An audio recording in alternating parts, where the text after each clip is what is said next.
Festive സീസണിന് മുമ്പായി ടാറ്റയുടെ ഏറ്റവും പുതിയ കൂപ്പെ SUV-യായ കർവിനെ ടാറ്റ ഇന്ത്യയിൽ അവതരിപ്പിക്കും. ഉയർന്ന ഗ്രൗണ്ട് ക്ലിയറൻസും കൂപ്പെ ലൈക്ക് ഡിസൈനുമാണ് ഈ മോഡലിന്റെ പ്രത്യേകത.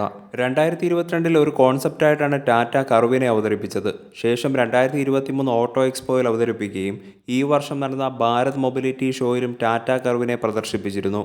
ഇപ്പോൾ ഈ മോഡൽ ലോഞ്ച് ചെയ്യുന്നതിന്റെ ഭാഗമായി ടാറ്റ കർവിന്റെ ഒരു ടീസർ പുറത്തുവിട്ടിരുന്നു. ടാറ്റ കർവിന്റെ EV മോഡലായിരിക്കും ആദ്യം വിപണിയിലെത്തുക. പിന്നീട് പെട്രോൾ ഡീസൽ മോഡലുകളെ ടാറ്റ അവതരിപ്പിക്കും.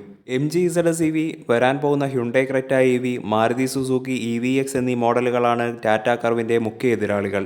EVയും IC എഞ്ചിൻ വാഹനങ്ങളും നിർമ്മിക്കാൻ കഴിയുന്ന ടാറ്റയുടെ ഏറ്റവും പുതിയ ജനറേഷൻ 2 പ്ലാറ്റ്ഫോമിലാണ് കർവ് നിർമ്മിച്ചിരിക്കുന്നത്. Face lifted Nexon, Tata Harrier, Safari എന്നീ മോഡലുകൾക്ക് സിമിലർ ആയിട്ടുള്ള ഫ്രണ്ട് ഡിസൈൻ തന്നെയായിരിക്കും ടാറ്റ കർവിനുമുള്ളത്. 12.3 inch infotainment touch screen system, 10.25 inch digital instrument cluster, drive മോഡുകൾ, വെന്റിലേറ്റഡ് സീറ്റുകൾ, 360 camera, adaptive cruise control, panoramic sunroof, സേഫ്റ്റിയുടെ ഭാഗമായി 6 എയർ ബാഗുകൾ എന്നിവ ടാറ്റ കർവിന്റെ മറ്റൊരു പ്രത്യേകതയാണ്. സ്റ്റാൻഡേർഡ്, ലോങ് റേഞ്ച് എന്നിങ്ങനെ 2 വേരിയന്റുകളായിരിക്കും ടാറ്റ കർവിനുണ്ടാകുക.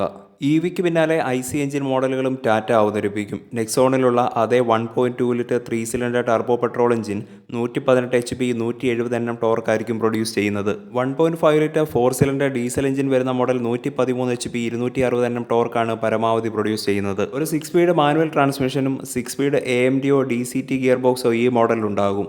ടാറ്റയുടെ ഡെഡിക്കേറ്റഡ് ആയിട്ടുള്ള ആക്റ്റീവ് EV ആർക്കിടെക്ചറിലാണ് ടാറ്റ കർവ് നിർമ്മിച്ചിരിക്കുന്നത്. EV മോഡലിന്റെ ടെക്നിക്കൽ സ്പെസിഫിക്കേഷൻ ഒന്നും തന്നെ ടാറ്റ ഇതുവരെ പുറത്തുവിട്ടിട്ടില്ല. ടാറ്റ കർവിന്റെ ലോഞ്ചിനോടനുബന്ധിച്ച് തന്നെയായിരിക്കും സിട്രോന്റെ കൂപ്പെ SUV-യായ ബസാൾട്ടും ലോഞ്ച് ചെയ്യുക.